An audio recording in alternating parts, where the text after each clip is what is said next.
If you struggle with lining up your beard's cheekline and neckline with a razor, I promise this video will solve all of your problems. Now you may ask, what are the best tools and products for the best lineup possible? I will reveal them one by one in this video and explain why they are the best for a consistent, irritation-free lineup. And to kick off this science-based routine that I've perfected over several years, we reveal that a cleanser will be the first important tool. This is hands down the most important step, and most dermatologists' shave routines start exactly like this. Applying a decent amount of cleanser to any shave area and then washing it off will remove bacteria, dead skin cells, mites, dirt, and more.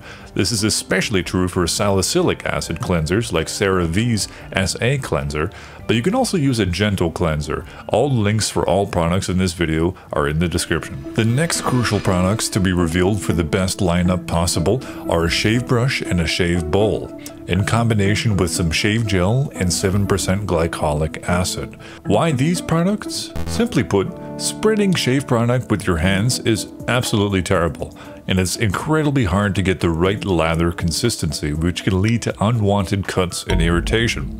To get the absolute best shave of your life, wet your shave brush thoroughly and then give it a light squeeze. Then, grab some Aveeno Therapeutic Shave Gel, the absolute best shave product on the market in my opinion, and dispense 3 to 6 spurts of it into your shave bowl.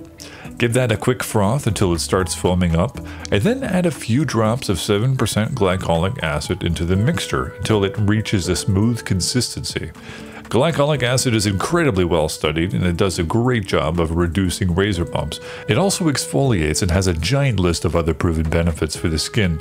Some might even find a benefit of applying it to the neck even an hour before shaving with a cotton pad. So you've made your lather that ideally is not too chunky and not too runny.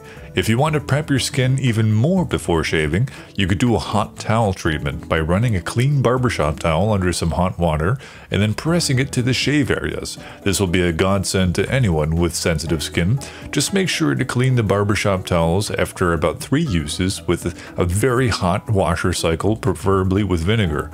We don't want to put bacteria back on the skin. We're going to do the neckline first, and this is the most tricky part, finding the correct neckline position that will ultimately make or break the shape and presentation of your beard. 2 fingers above the Adam's apple is the general recommendation that you'll hear a lot, but it depends on a couple of different factors. If your goal is maintaining a powerful short beard like mine, I recommend filming from both sides of your face before lining yourself up. Over time, you'll be able to assess whether your current neckline position is too low because it'll muck up the dynamic shape and flow of your beard. You'll be surprised how often the lack of aesthetics can be attributed to your neckline being too low or your gobbler hair being improperly trimmed back and sticking out of the bottom. The gobbler area issue can often be addressed by taking a number 6 or number 7 guard, like beard trimming legend Greg Boswell does in this video, and performing this flicking motion. I highly recommend that video in general for trimming a medium-sized beard, so I'll drop that down in the description.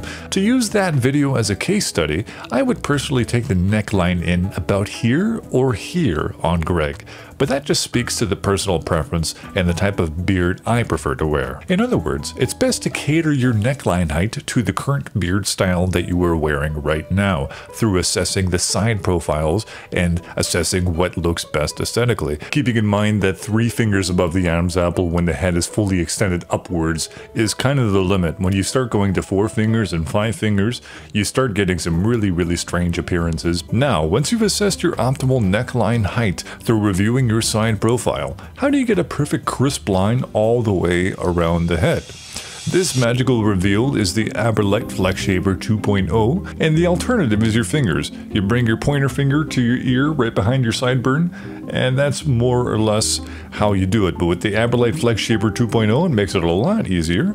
You simply get the gobbler hair out of the way, put it on that optimal line that you have found, put the strap back and around your head, and boom, that perfectly maps out that curve. Now you just simply, based on your lather product and circular motions, which will get it all the way down to the skin, and then you are razor ready. I'm currently using a Harry's razor because they're quite good, but it may be worth to invest in something like the Gillette Skin Guard for less irritation if you're prone to it. I do recommend that you make sure that your razor has a single razor sculptor at the very tip of it, because because this will be very important for etching out that initial line along the flex shaper. The main wider face of most disposable razors just won't create a sharp enough line. And once you etch out that initial line, you can rebaste your lather and then go in with the main wide face. I tend to go sideways all the way along the flex shaper first, rinse out my razor, and then clean it all up with some downstrokes all the way along, being very careful around the Adam's apple. And from here you'll be able to see what needs to be cleaned up. I personally rebasted and went back in with the single blade to clean up that line across the flex shaper because it's kind of hard to get it perfect the first time. And here's the final result pre-reveal, and then blammo, I lift up the flex shaper, a wonderful result. And now for the cheek line, a much more simple operation. The next reveal is the Aberlite Clear Shaper, a product that's not super necessary for most. It's really good, but frankly just doesn't even come close to the utility of the flex shaper for the neck. So if you were to buy one of these, go for the flex shaper, but just for demo's sake, there's many different cheek line shapes on this tool. I prefer the side with the shallow natural curve, and in terms of cheek line height, it is typically to the very corners of the mouth, right about here, but everyone is different in this regard. A lot of people just go down to wherever the strongest point of their cheek line growth is. It really comes down to it, so long as it's not too low if you are indeed going for a full beard. And you can just baste your product right on there as you have the template up, and that gives you a perfect line that you can follow up with some upstrokes from the single blade on the tip of your razor. And once you have this line, you can rebaste and refine that line by keeping the actual guard there. But this does work quite a bit better when using an electrical implement like the Aberlite trim. Now, in terms of aftershave protocols, once the entire lineup is finished, in terms of making sure that there's no lasting irritation or razor bumps or whatever, my favorite is putting a bit more salicylic acid cleanser on the newly shaven areas and then taking a shower to wash everything off. When I get out of the shower, I like going in with an anti-inflammatory product like niacinamide from The Ordinary, and then finally I like to finish off with a non-oily moisturizer like CeraVe's Daily Moisturizer or Cetaphil's Daily Advance. Recently I've been liking CeraVe just a bit more, but they're both great. Some more options for those of you that just followed everything that I just did and you're still struggling with ingrown hairs and razor bumps and irritation would be incorporating a retinoid product in your aftershave protocol, like CeraVe's resurfacing retinol.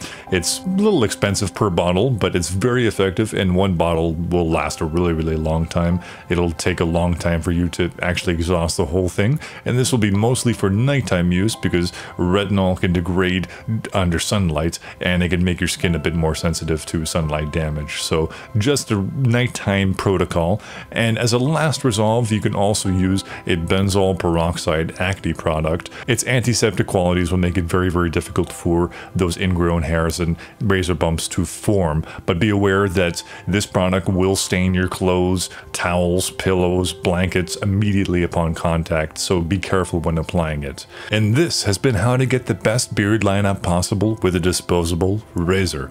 Try to subscribe before the video ends, it's a game. This has been Kaz Veselka from Aberlite. Have a wonderful day.